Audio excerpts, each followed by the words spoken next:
السلام علیکم ناظرین، ہمارے چینل کو سبسکرائب کریں اور ساتھ ہی ساتھ بیل آئیکن کو ضرور دبائیں تاکہ آپ کو ہمارے نئے آنے والی ویڈیو کی نوٹیفیکیشن مل سکے، اور ویڈیو پسند آنے کی صورت میں اس کو لائک، کمنٹ اور شیئر کرنا بھی نہ بھولیں۔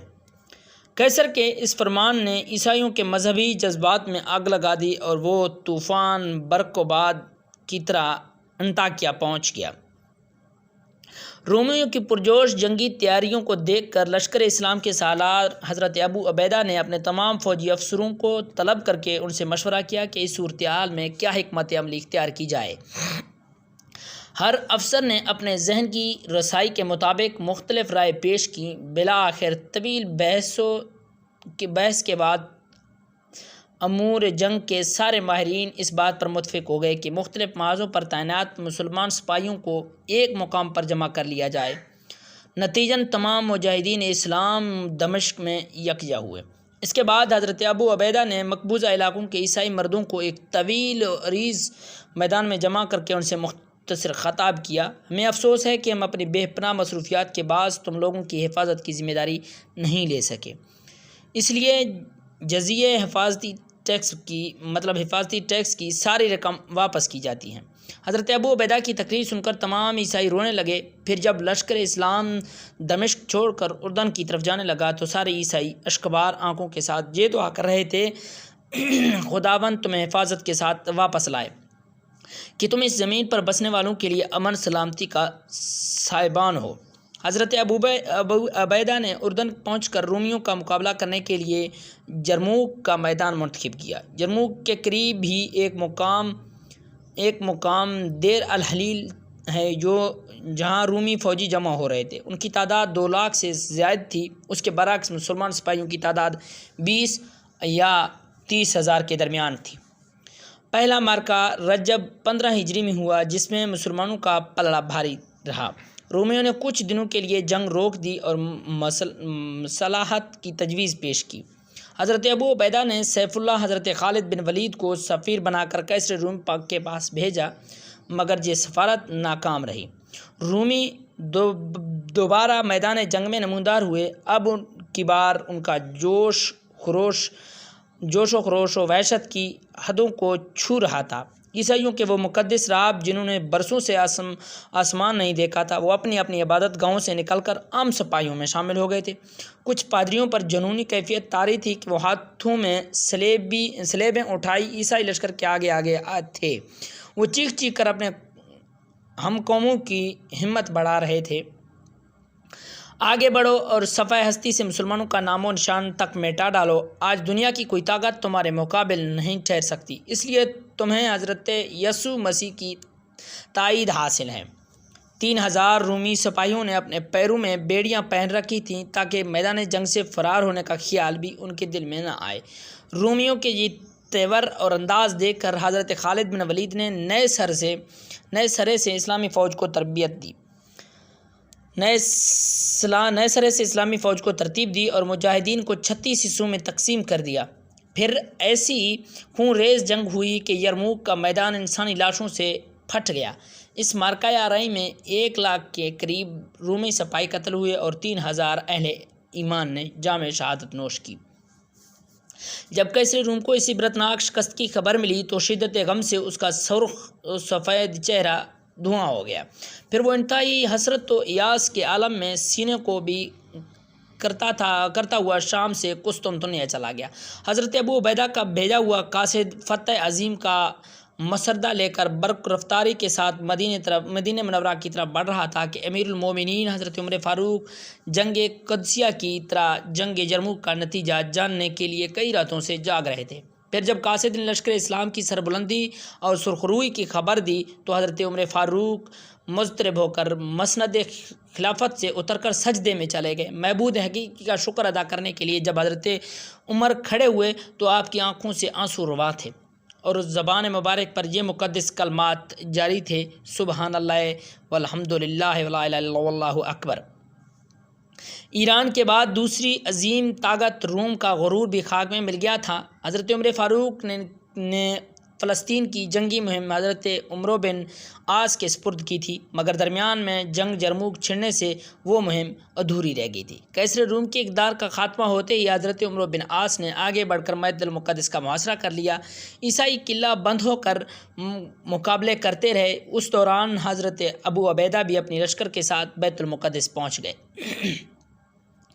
عیسائیوں نے کچھ دن تک مدافعت کی، مگر ان کی اکثری قوت بکھر چکی تھی، اس لیے مسلمانوں سے صلح پر آمادہ ہو گئے، مگر اس کے ساتھ ہی یہ شرط بھی رکھ دی کہ خود امیر المومنین حضرت عمر فاروق جہاں آ کر صلح کا معاہدہ تحریر کریں گے۔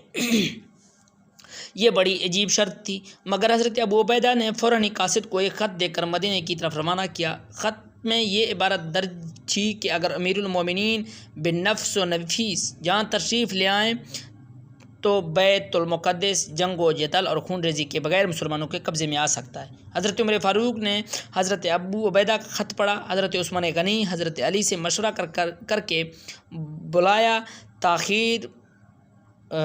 تاخیر فلسطین کے سفر پر روانہ ہو گئے۔ آسمان کی آنکھ سے ایسا منظر نہ پہلے کبھی دیکھا تھا اور نہ آئندہ کبھی دیکھے گی۔ حضرت عمر فاروق اس حالت میں مدینہ منورہ سے روانہ ہوئے کہ ستوں کا ایک تھیلا، ایک اونٹ، ایک غلام اور ایک لکڑی کا پیالہ آپ سے ان کا سامان سفر تھا۔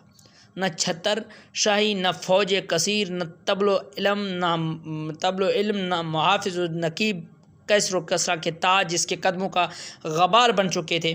یہ اس عظیم فاتح کا سفر تھا کہ کبھی غلام اونٹ کی مہار پکڑ کر چلتا اور حضرت عمر فاروق اعظم اونٹ کی پشت پر سوار ہوتے، اور کبھی غلام اونٹ پر سوار ہوتا اور حضرت عمر فاروق اعظم اونٹ کی مہار پکڑ کر آگے چلتے تھے۔ یہ 18 ہجری رجب کا مہینہ تھا۔ جابیہ کے مقام پر اسلامی فوج کے اعلیٰ افسروں نے حضرت عمر فاروق کا استقبال کیا۔ اس وقت یہ فوجی افسر ایران کے قیمتی ریشمی کپڑوں کی قبائیں پہنے ہوئے تھے۔ انہیں دیکھ کر حضرت عمر فاروق رضی اللہ عنہ غضبناک ہو گئے۔